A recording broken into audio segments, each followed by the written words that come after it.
difficult conversations are not a question of courage, they're a question of skill. And very often people don't lack the willingness and desire to get to the difficult topics. They just lack the skills of doing it effectively. The sandwich I am alluding here, it doesn't work, right? It's a massive breach of trust in a way, and it's really a cowardly way out. It doesn't really help the receiver of the message to receive it better. It just helps the person who is providing it to feel better about themselves and making it easier to package. There are Yeah. better ways of packaging that are much more effective.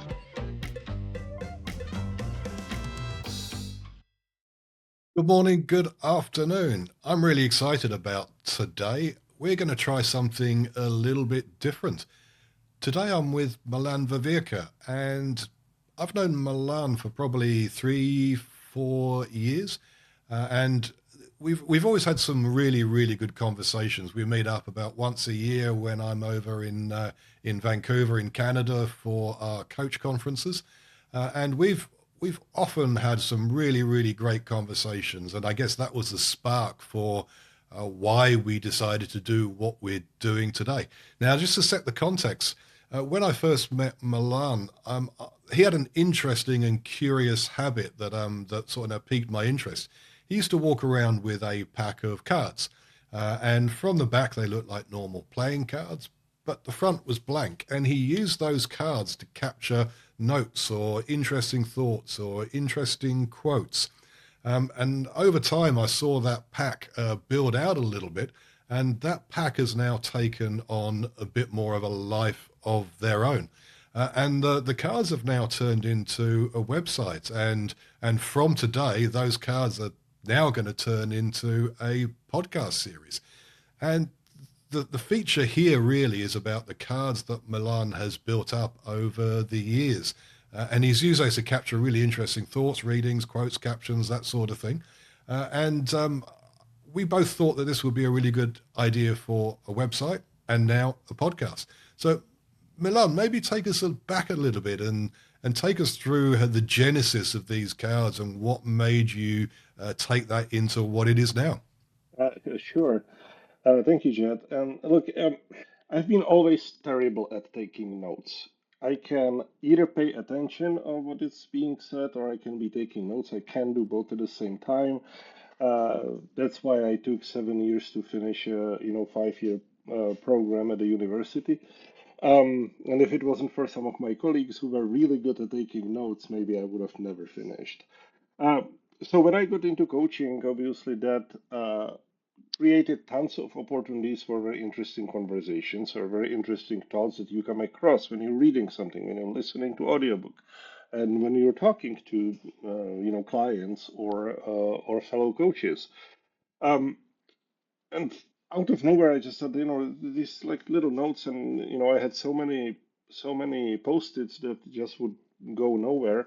So I picked up this deck of empty cards and basically started writing those. And um, what that helped me later was that when I would be preparing for a session with a client, I would just shift through those cards, and actually this is the original deck. That's you can see it's I can read it, even though I have to give credit to my daughter for some of the charts drawn on. Some of them have pictures or pictograms. Um, so I would just go through them and sort of, refresh because I have the context. I can remember where did the card come from, what was Hmm. the story, what was the book, what was that, and that would help me bring me back to that time and then use it as a story or use it during the session. But it had that value only for me, and similar as you, a couple of people asked me like, "What the hell are you doing?" So I explained it to them and said, "Oh, that's really interesting. Can I see your cards?" But I that wouldn't tell them anything. So a while ago, I started writing down that context. 300 to 500 words for each card. Where is it coming, and what is happening? And when I had a stack of those things, I was like, well, you know, maybe I should share it in some way. That's where the website came from, and the whole idea of that the suits of the cards have meanings, and just milking the analogy as far as you can.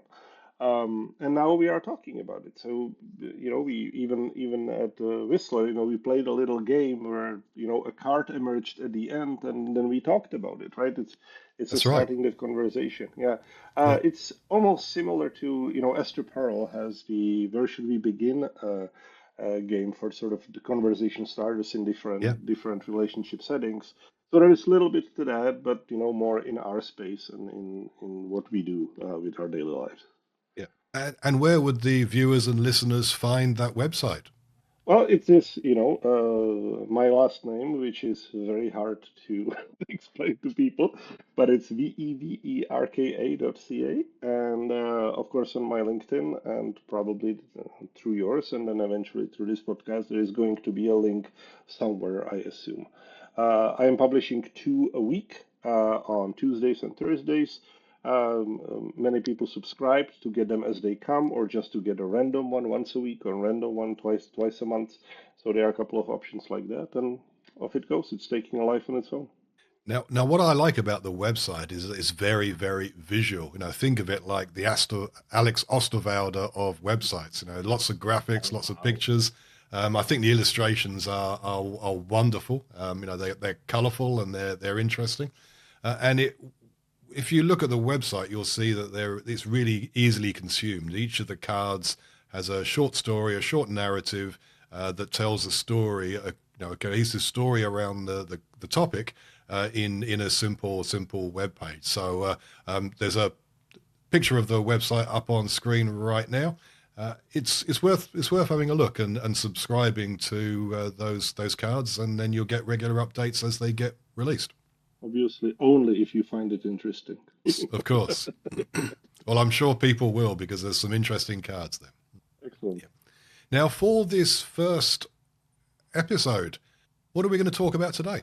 Well, I did ask you to pick some, and you actually found two cards, which are from the earlier stage. They're both published. And the first one you wanted to attach was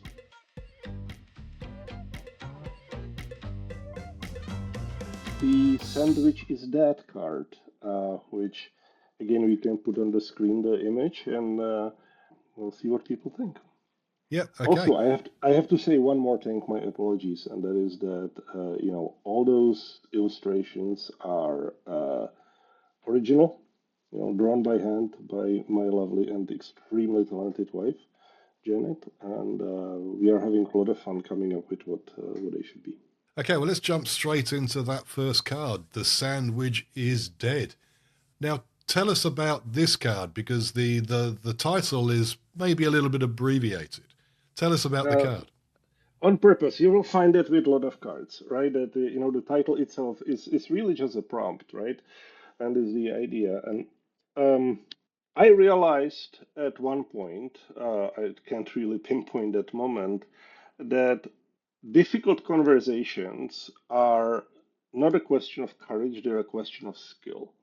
And very often people don't lack the willingness and desire to get to the difficult topics. They just like the skills of doing it effectively.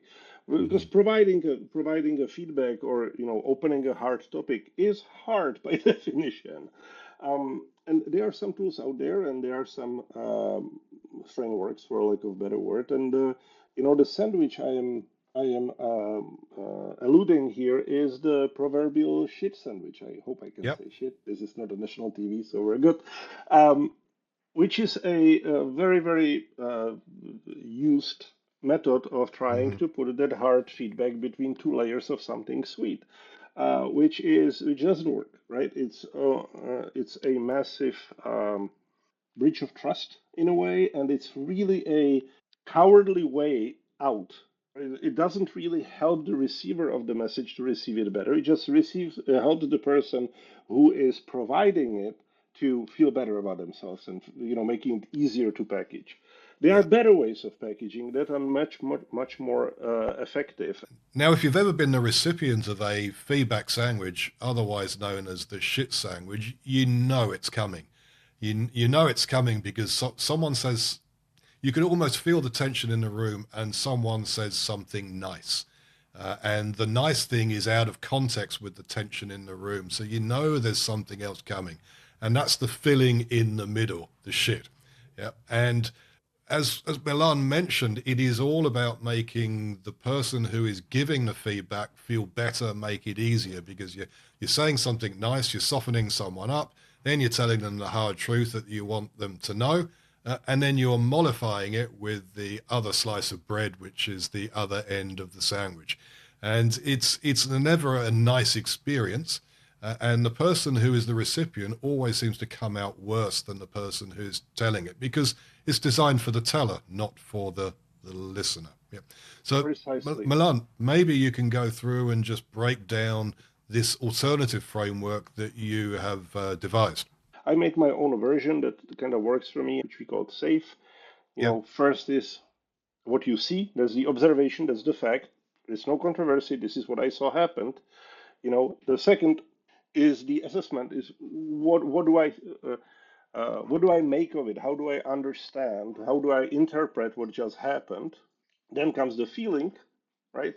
Which is the emotion that is created. This is critical that actually we only bring the emotion so late because it's explaining as we communicate step by step of how we got to the point of being upset or feeling betrayed or sad or whatever that is.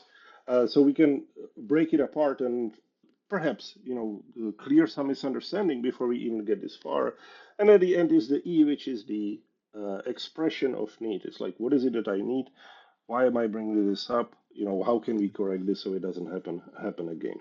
Milan, thanks for that overview of the safe framework. So maybe we can go into a little bit more detail and maybe give an example as well, because I think that always having an example always helps solidify a concept. So if we were to apply the safe framework in the real world, what would it look like?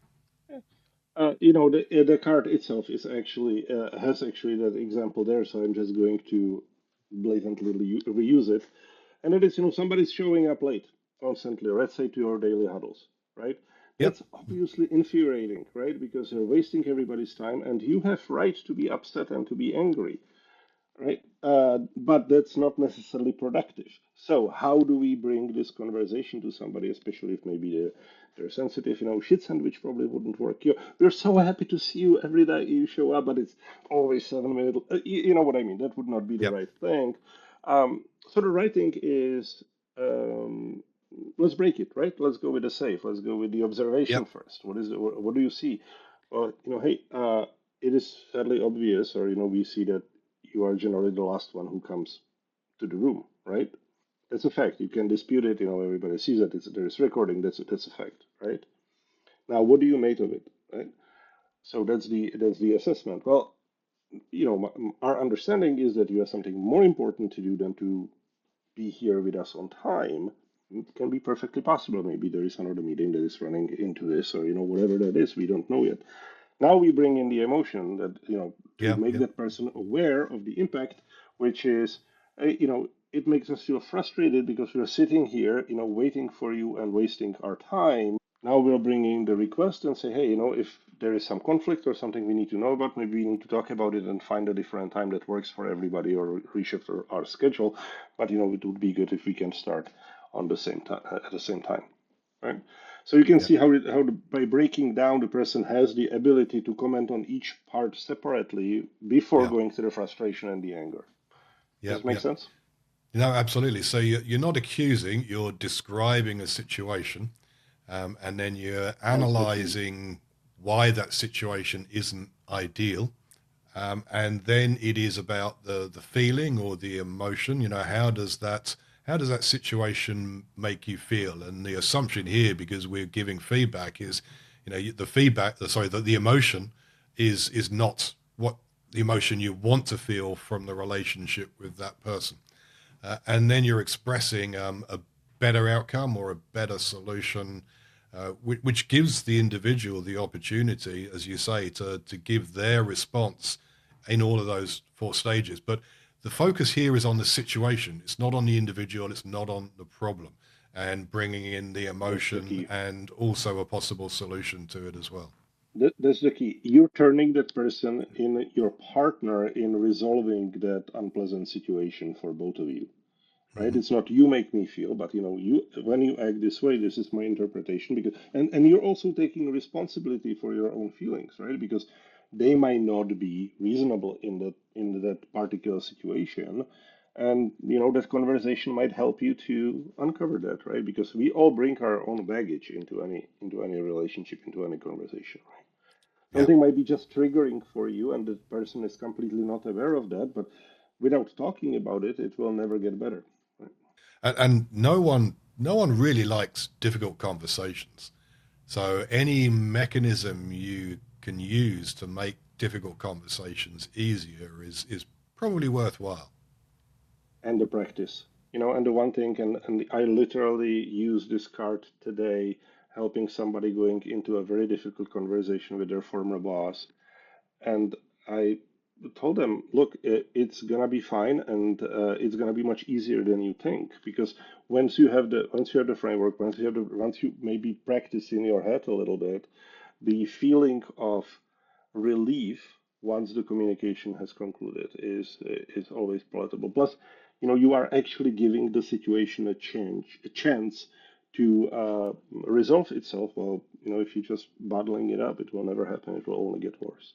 Yeah, and you mentioned practice. I mean, when do you apply this framework with your clients or with other people? Yeah, well, what we do early with every client stage is that we are teaching them or coaching them on how to provide feedback to each other, and the left and right exercise, Yep, right? yep. So several times now, I would be introducing this framework. I have a little slide deck when I explain to them of how the framework works, and then I ask them to practice giving each other feedback using the framework, and I correct them if they're not. And we do it several times in the course of first couple of quarters, and it really really enables everybody to bring up difficult stuff. Which there is always something that needs to be resolved, right?